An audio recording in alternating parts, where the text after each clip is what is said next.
This is the best recording situation I could come up with right now, since half of my apartment is already in boxes and I'm moving places.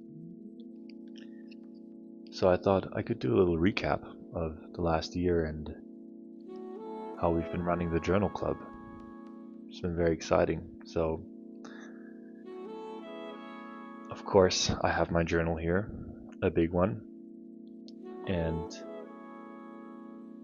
I think the best ideas that I come up with are usually early in the morning. I just sit down with a cup of coffee and I plot down ideas in this big thing.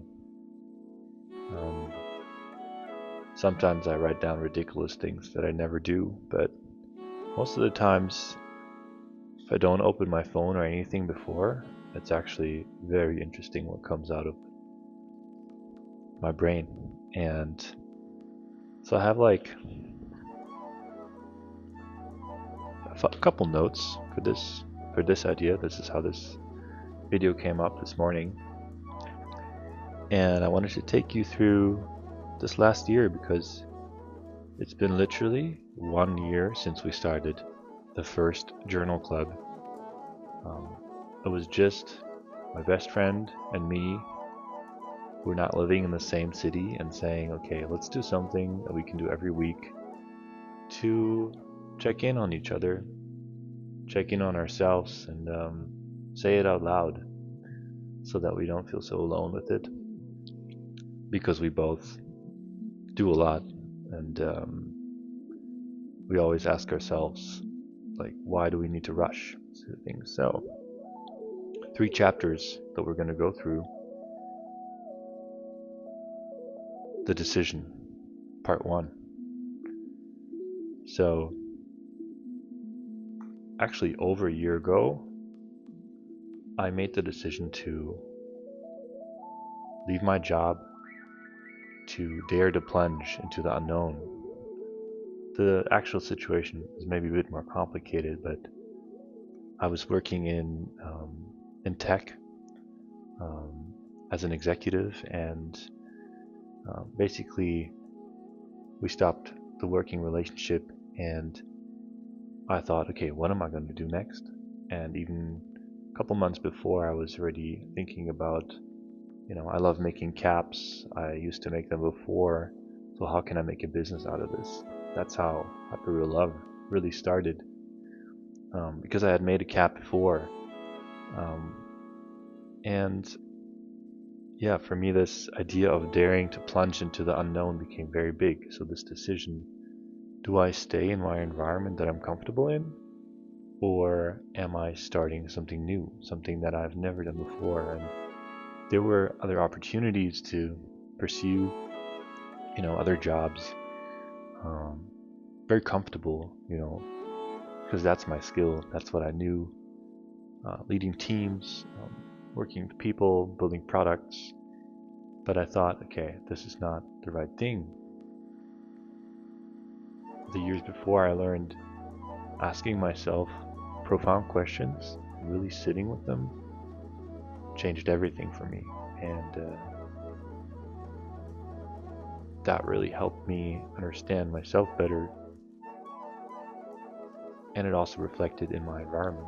And so, yeah, the decision I made was really hard. It took me probably a couple of weeks, but I would say, okay, I'm not going to take this job. I'm not going to take this job.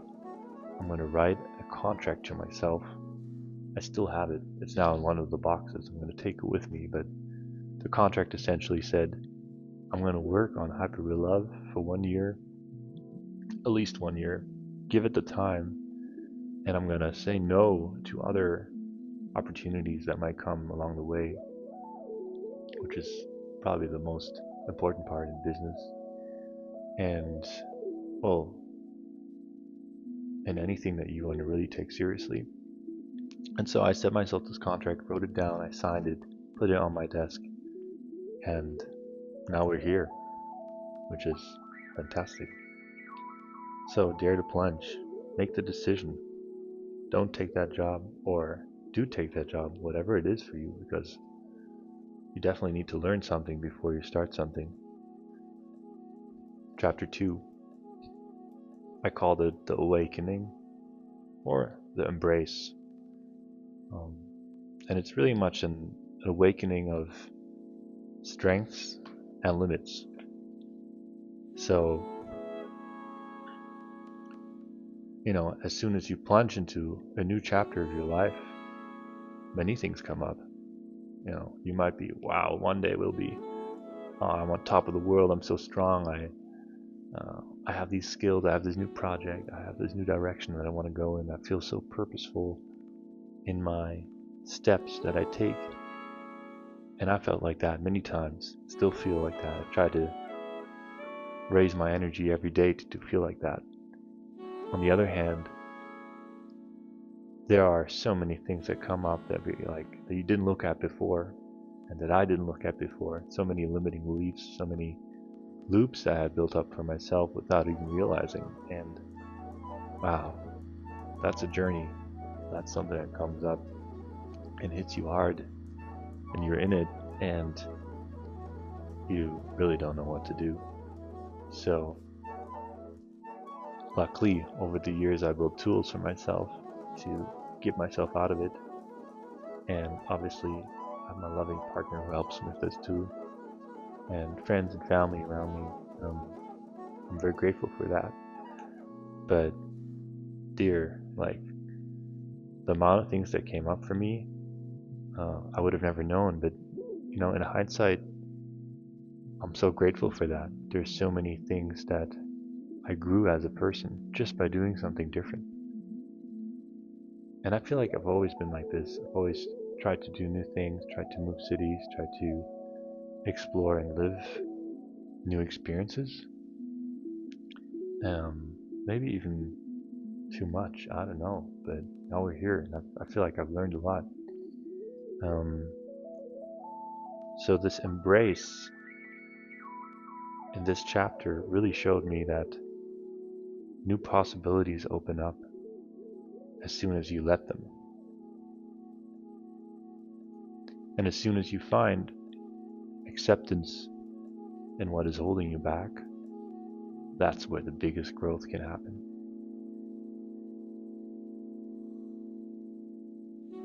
Yeah. For me, it was a simple one, how can I actually, for example, sell tickets for the journal club?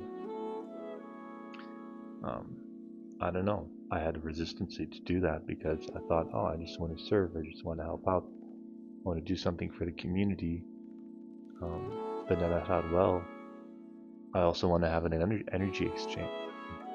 Then I thought, well, I also want to have an energy exchange where I'm putting my heart into something and I feel people receive it and they can give it back, and that'll create a loop of energy and create something even bigger. But I would say the biggest lesson here is still, why rush? Every day. I think especially if you have something that holds you back, it takes some time to reprogram that, rewrite that, and build self-trust to overcome it. So part of that was running the journal club for a year, showing up every Saturday. I think one of the biggest beliefs that I had was the question, can I do anything with frequency? Meaning, can I show up every Saturday for a year and come up with a new theme, new prompts, well crafted, and share that with people, present it, do a meditation, come up with a new visualization, and lead the group, hold the space, and be excited about it. And there were moments where I was waking up and like, oh man, today is not the day. But afterwards I always felt better, and this is how I build self-trust step by step to do this. And it's been 50 plus sessions now, something like that. We did sessions on retreats, we did online sessions, we did in-person sessions, even one or two private sessions of journaling, and it beautifully evolved over that year.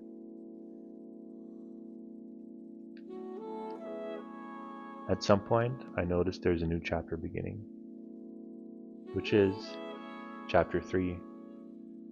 I call it the activation,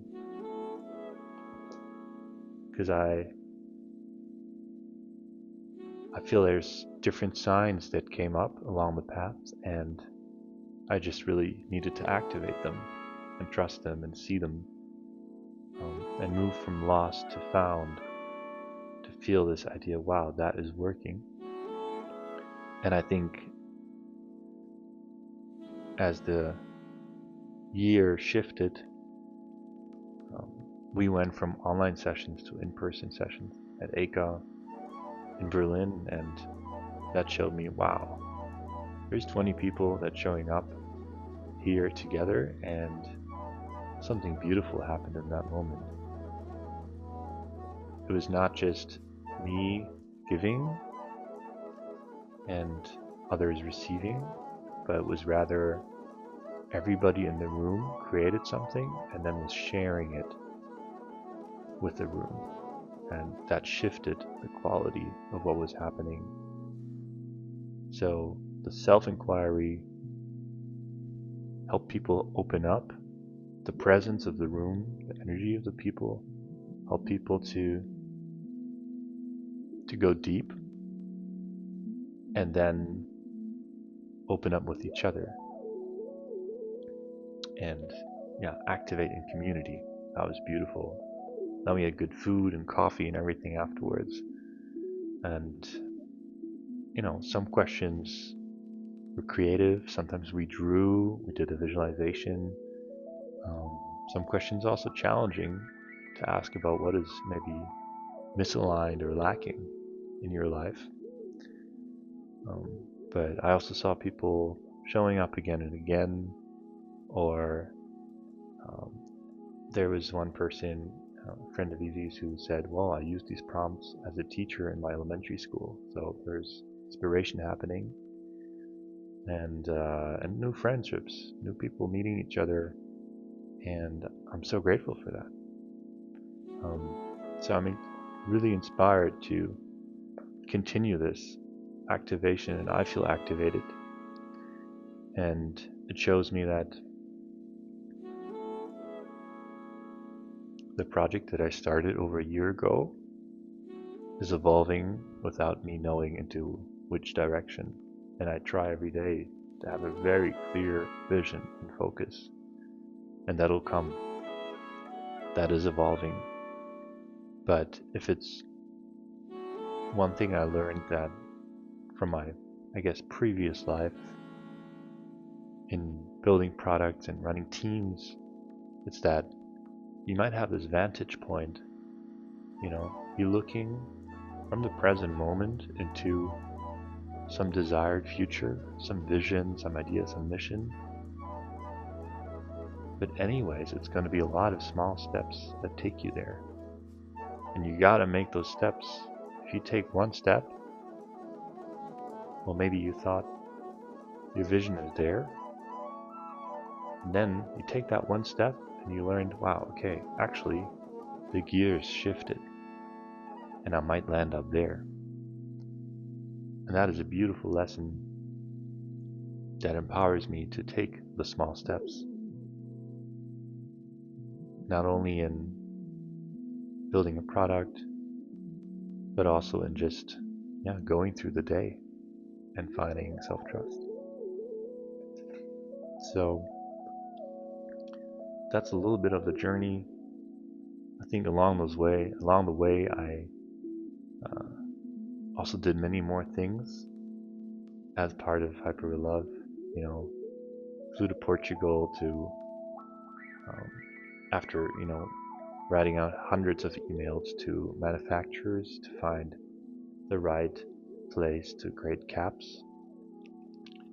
I watched hours of videos on how to even manufacture caps, produce them, made drawings of each production step, tried to understand, well, what is the most sustainable way to make it, and so on. It's a long journey. Maybe that's for another video.